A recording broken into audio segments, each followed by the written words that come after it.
tardes, todavía son las 7:30, que ya lo escuché, y muchas gracias por venir. Voy a intentar hablar un poquito, no mucho, y si luego, si queréis, conversamos más sobre lo que más os interese. Había pensado, es decir, hablar un poco del contexto en el que hablamos de la Constitución en este momento.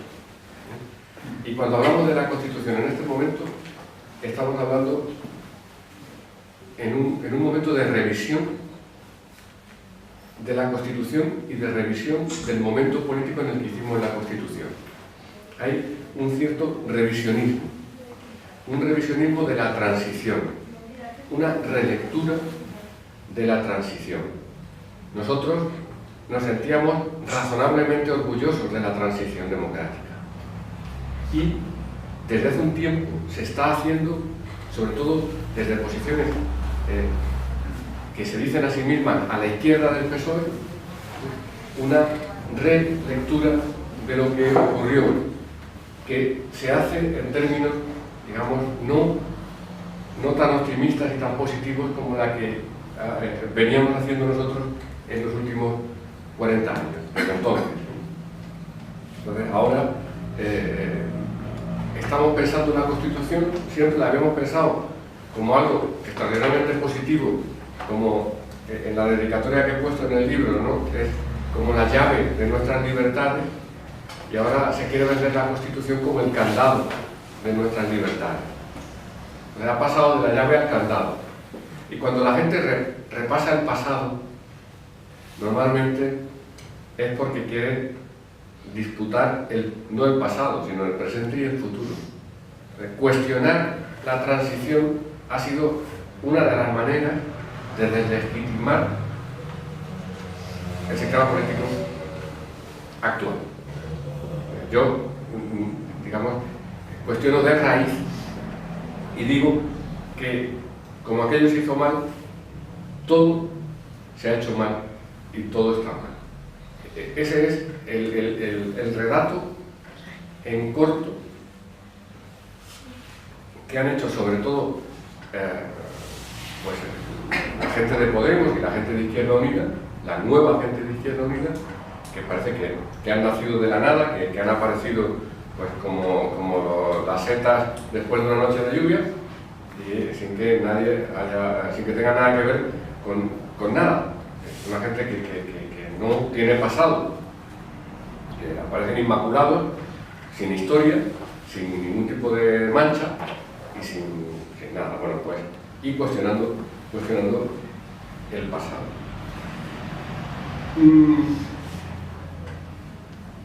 Incluso, en cierta medida, nosotros contribuimos en un momento determinado a ese relato. Yo me siento, en parte, de una forma muy concernido por eso, porque nosotros impulsamos, a petición también de otros grupos parlamentarios de la izquierda, la llamada ley de la memoria histórica. Y en torno a esa ley, que nosotros hicimos con una voluntad determinada, que era una voluntad de agradecer o de recuperar la memoria de personas que fueron represaliadas y que nunca tuvieron un reconocimiento, pero que no teníamos otra voluntad distinta, nada más que esa. Y tanto desde la derecha como desde la izquierda se aprovechó aquella circunstancia en la que había una voluntad simplemente de reconocimiento de la dignidad de las personas que fueron víctimas de una violencia injusta. Pues desde la izquierda y desde la derecha empezamos a observar movimientos que iban mucho más allá, ¿no? Y que iban a una relectura de nuestra historia. La derecha tenía esa relectura y la izquierda la quería, la supuesta izquierda, la izquierda de tradición comunista o de tradición autoritaria, o de tradición autoritaria o comunista, tengo que decirlo tengo que nombrarlos de alguna manera, ¿no? Pues esa izquierda la cuestionaba por otras razones, pero entre unos y otros empezaron a cuestionarla. Por supuesto, cuando llegó la crisis, pues aquellos empujones tuvieron un efecto importante, ¿no? En estas circunstancias estamos ahora mismo, en un momento, digamos, en el que hay una cierta crisis del sistema. El pasado estaba yo en el Congreso, habíamos terminado el pleno, los jueves terminamos el pleno en torno a la hora de comer, y estamos haciendo una ley, una reforma de una ley muy complicada, técnicamente muy difícil, que es la ley de propiedad intelectual, y con unas presiones enormes por parte de intereses económicos y políticos muy fuertes. Teníamos reunión, la tenemos convocada en el orden del día del Congreso, ponía fin de pleno, reunión de la ponencia de la ley, de la reforma de la ley de propiedad intelectual. Eso significaba que no había comida, que era fin de pleno y te ibas directamente a la sala Argüelles, que es una sala de reunión, y allí nos vemos los 4 ponentes de los 4 partidos grandes, algún ponente de un partido pequeño que pasó a saludar porque aquello ocupa tanto tiempo que lo de los partidos pequeños no se pueden dedicar a una ley como esa porque tienen que estar en 15 cosas, y empezamos a trabajar. Y eran las 4 menos cuarto y yo tenía un trancazo del que todavía estoy saliendo, brutal, tenía fiebre y me veía lúcido, pero muriéndome a chorro. Y de pronto dije, pues yo tengo que comer algo. Y Emilio del Río, el diputado del PP, el portavoz del PP de Cultura, dice, yo llevo media hora sin hablar porque es que ya no tengo fuerzas para seguir tomando nota, pero ya. Y paramos y nos fuimos con el letrado, que es Ignacio Starloa, el letrado de nuestra comisión, nos fuimos el grupito, los 4 y uno de Podemos, que está también del ponente, pero que no es el ponente principal, que estaba allí el hombre haciendo compañía porque tampoco se ha podido ocupar, y nos fuimos a comer. Y que es un tipo de Podemos, le pregunta a Starloa, que es un veterano del Congreso, le pregunta cómo se pudo hacer la Constitución en tan breve tiempo. Y a Starloa le dijo, pues mira, porque la gente confiaron en los ponentes y al final 4 de esos ponentes, muy importantes, los 4, de la presión que tenían, de la situación en la que estaban, terminaron haciéndose amigos y confiando. Y la confianza en ellos y la confianza de ellos entre ellos hizo posible que aquello... Y entonces se nos queda mirando y dice, justo como os ha pasado a vosotros en esta batalla, ¿no? Entonces, a veces la presión, el riesgo, la preocupación, el interés porque las cosas vayan bien, termina haciendo que tipos que en un momento determinado, como es ahora, nuestros partidos están sin entenderse, con muchas dificultades, pues te entiendan. Realmente, la Constitución nuestra no fue una cesión, como la quieren vender ahora, sino una cesión de todos. Y todo el mundo cedió, pero todo el mundo ganó mucho más de lo que cedió. Hola. Ganó mucho más de lo que cedió. Entonces, una de las cosas que más cuestionan quienes cuestionan la Constitución ahora mismo es la forma de jefatura del Estado, la monarquía. Y a mí me ha pasado siempre cuando voy a los institutos que me mandan en estas fechas, que los niños me preguntan con toda la razón del mundo, pero ¿cómo es posible que tengamos una monarquía? Y es normal que me lo pregunten, porque toda su educación se basa justo en lo contrario. Les enseñamos que tienen que conseguir las cosas por su mérito, por su esfuerzo. Les enseñamos que el enchufe, el privilegio, está mal. Todo el sistema educativo es una lección constante. No se aprenderá otra cosa, pero eso se aprende en el sistema educativo porque no es que lo aprendas en la lección, es que lo aprendes en la convivencia, lo aprendes en la vida. Incluso eligen al delegado. No es por herencia, ni por sorteo, ni por tal, es por elección. Entonces, a ellos, en lo que llevan de cortas vidas, de sus 15, 16 años, los hemos educado en una cosa que choca frontalmente con la idea de monarquía. Y es normal que te lo planteen.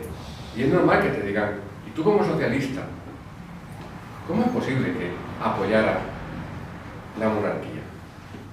Y yo me acuerdo, y a veces les cito, una intervención de Luis Gómez Llorente, diputado socialista en la transición, un gran intelectual que interviene con un voto particular del Partido Socialista sobre el tema de la monarquía en el momento en que se está redactando la Constitución. Yo os leo solo: el voto particular del Partido Socialista es contra la monarquía en el Congreso, contra la monarquía. Y os leo, dice: ni creemos en el origen divino del poder, ni compartimos la aceptación de carisma alguno que privilegie a este o a aquel ciudadano simplemente por razones de linaje.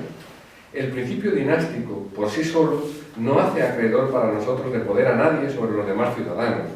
Menos aún podemos dar asentimiento y validez a los actos del dictador extinto que, secuestrando por la fuerza la voluntad del pueblo y suplantando ilegítimamente su soberanía, pretendieron perpetuar sus decisiones más allá de su poderío personal despótico, frente al cual los socialistas hemos luchado constantemente. Los socialistas nos abstuvimos finalmente, pero no votamos a favor de la monarquía. Sin embargo, también dijimos que si salía en el Congreso votada, nosotros apoyaríamos la Constitución completamente y lealmente. Y es lo que hemos hecho. Yo les explico a los chicos que nosotros llegamos a un acuerdo y que la Constitución, digamos, la monarquía es fruto de un acuerdo en el que nosotros renunciamos a nuestro modelo ideal de jefatura del Estado a cambio de que otros españoles renunciaran o aceptaran algo que no les gustaba, y es que hubiera sindicatos libres, partidos democráticamente, partidos políticos libres, libertad de prensa, libertad de manifestación, libertad de opinión, y que hubiera una ley, una constitución que, en una anécdota que la verdad que fue muy curiosa, ¿no?, y muy interesante, que protagonizó un paisano vuestro, ¿no?, Alberto Garzón, que puso en un tuit una frase que decía en un tuit: todas las riquezas del país, en sus distintas formas y sea cual fuere su titularidad, está subordinada al interés general. Y alguien le dijo, le puso le contestó: creo que te estás pasando este proceso de esa deriva radical. Y Garzón contestó: es el artículo 128.1 de nuestra Constitución. Toda la riqueza debe estar subordinada al interés general. Pues esa Constitución que ellos, ahora de la que ellos reniegan, que piensan que fue una cesión, esa Constitución incorpora artículos como este, que son plenamente compatibles con el proyecto de un partido socialista, incluso de un partido que es comunista, incluso de un partido comunista.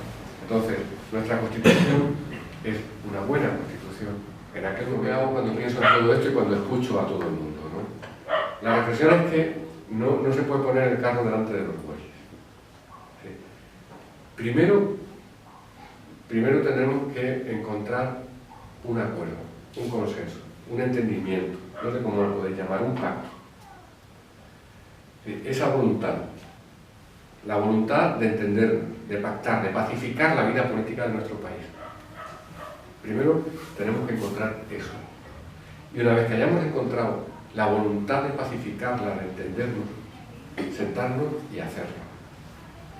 Pero no porque lo hagamos se va a pacificar.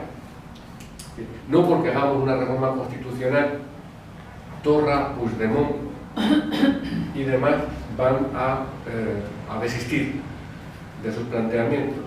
Es más, no creo que desistan de ninguna manera, ¿no? Pero sí, no es por, digamos, no podemos caer en ese fetichismo, no es no es modificando, podemos hacer la Constitución de Suecia en Siria, ¿no? Pasamos directamente de la Constitución de Suecia a Siria y le decimos: esta es nuestra Constitución, queridos sirios, y ya a partir de ese momento todos se vuelven rubios, tienen unas casas cojonudas, viven muy bien y no se pelean, claro.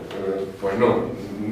Por desgracia, no basta con cambiar las leyes para cambiar las sociedades. Cuando las sociedades cambian las leyes. Y entonces dicen vamos a dejar este acuerdo que hemos hecho, lo vamos ahora a llevar al mármol. Y lo escupimos en el mármol o en el bronce, ¿no? Como la ley Flavia Malacitana, ¿no? Pues los romanos lo ponían en bronce, pero antes de que esté en el bronce o en el mármol, tiene que estar en el corazón y en el pensamiento de una sociedad, ese acuerdo, ¿no? Y yo veo que en este momento tenemos dificultades para conseguir que nuestra sociedad se siente a hablar pacíficamente y busque y acuerde llevar valga la redundancia, su acuerdo al mármol de una constitución, porque al fin y al cabo, y yo casi con esto, si queréis, acabo y hablamos, al fin y al cabo, ¿qué es una constitución sino una ley que es difícil de cambiar? Una constitución es una ley difícil de cambiar. Yo siempre me acuerdo de una historia que cuenta un sociólogo que a mí me gusta mucho, se llama John Elster, que es la de Ulises. Ulises sabe que cuando pase por el mar, por donde están las sirenas con sus cantos van a enloquecerlo y van a tirarse todos al mar y van a perecer en el abismo. Entonces Ulises le dice a sus compañeros: tapaos todos los oídos y a mí amarradme al mástil. ¿Por qué? Porque los seres humanos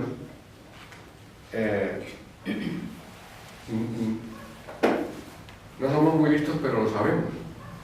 Y eso es una gran ayuda. Sí, cuando tú sabes que no eres muy listo, pero lo sabes, cuando tú sabes que puedes dejarte llevar por tus pasiones y lo sabes, puedes establecer mecanismos racionales para cuando tú te vuelvas irracional. Cuando yo me vuelvo irracional, estoy amarrado. ¿Y qué es una constitución? Es una forma de amarrarnos. Porque si de pronto los españoles se vuelven irracionales, porque por ejemplo pues hayan habido 3 violaciones seguidas con una cosa dramática y tal, y deciden pues matar públicamente a los pederastas o a los no sé qué, pues digamos, no lo pueden hacer porque hay una ley que te impide que con las pasiones tú legisles. Entonces, la reforma de la Constitución tú la puedes hacer, pero requiere tal procedimiento que hace que la cosa se atempere y que tú puedas explicar por qué te opones a la pena de muerte. Por cierto, que uno de los cambios que habría que hacer, según digamos, nuestros agentes partidos, los más expertos, es impedir también la pena de muerte durante el periodo de guerra, porque en España la pena de muerte está prohibida, pero si hay guerra está permitida, ¿no? Entonces habría que quitar la pena de muerte. Y por cierto, y con esto ya acabo definitivamente, un día yo tengo mi maestro, que fue decía Antonio que soy doctor, porque que fue mi director de tesis, pues es un catedrático que es muy duro. Es muy duro. Yo siempre bromeo y digo que comparado con él, el coronel de Rambo era una amenaza, ¿no? Porque el que era duro es mi catedrático, ¿no? Pues él fue director general con Marabal, o sea que es un hombre próximo a nosotros. Pero un día me dijo: yo no estoy tan seguro de ser de izquierdas como tú, porque ¿por qué te opones a la pena de muerte? Digo, oye, no. Desde que tú que crees que no se puede matar a la gente, pues hay personas o hay en un momento determinado y tal. Digo, no, por supuesto que se puede matar a la gente. De hecho, yo, cuando hice la mili, me comprometí a derramar mi sangre y antes si era posible antes de la mía, pues la de que tuviera enfrente, ¿no? O sea que, y lo hice con un juramento, o sea que verás que lo hice muy conscientemente, pero estoy en contra de la pena de muerte. ¿Pero por qué estás en contra de la pena de muerte? Es lo del buenismo, ¿no? Dije, verás, por una razón muy sencilla. Porque la mayor parte de la gente sensata y sana que conozco, y en España son, cuando se lo hemos preguntado, más de las 2/3 partes de la población, cuando le preguntan, ¿qué prefieres? ¿Qué es preferible? ¿Castigar a un inocente o dejar libre a un culpable? Bueno, la gente sensata prefiere dejar libre a un culpable antes de castigar a un inocente. Entonces, no hay cosa más terrible que nosotros nos manchemos las manos matando a una persona que es inocente y descubramos después que era inocente, de forma que sea irreparable.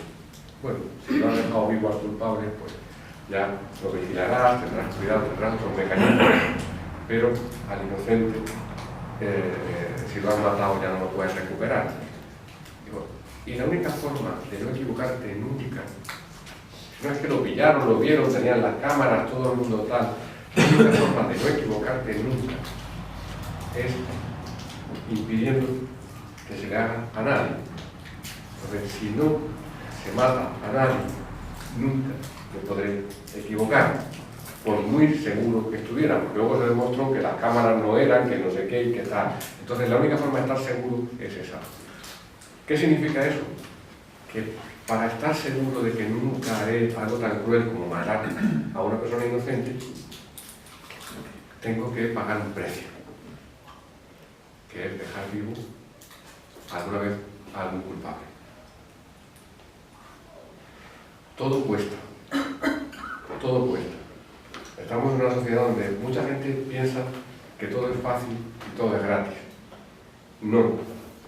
Ser una sociedad decente a veces también cuesta. La libertad cuesta, la coherencia cuesta. Y plantarle cara a quienes están dinamitando nuestro sistema político, llevados por viejos cantos de sirena, pues también cuesta. Pero creo honestamente que estamos obligados a plantarles cara y a reivindicar, oye, yo diría que hay que hacer reformas en la Constitución, pero no hay que reformar la Constitución, sino que hay que hacer reformas en la Constitución. Tenemos una buena Constitución que fue fruto de un pacto de hombres y mujeres libres y muy generosos y muy valientes. Y nuestra democracia no fue una democracia otorgada por los militares, no fue una democracia otorgada por el franquismo. En Portugal, que fue una revolución, murieron en total, creo que fueron 19 personas en la transición a la democracia. En España murieron entre el 77 y el 82 más de 600 personas. Y nuestra democracia costó sangre. Una parte muy importante por esa, pero otra por sectores de los cuerpos y fuerzas de seguridad del Estado del franquismo. Nuestra democracia fue arrancada, fue conquistada, y es una democracia de la que nos podemos sentir orgullosos y una constitución de la que nos podemos sentir muy orgullosos.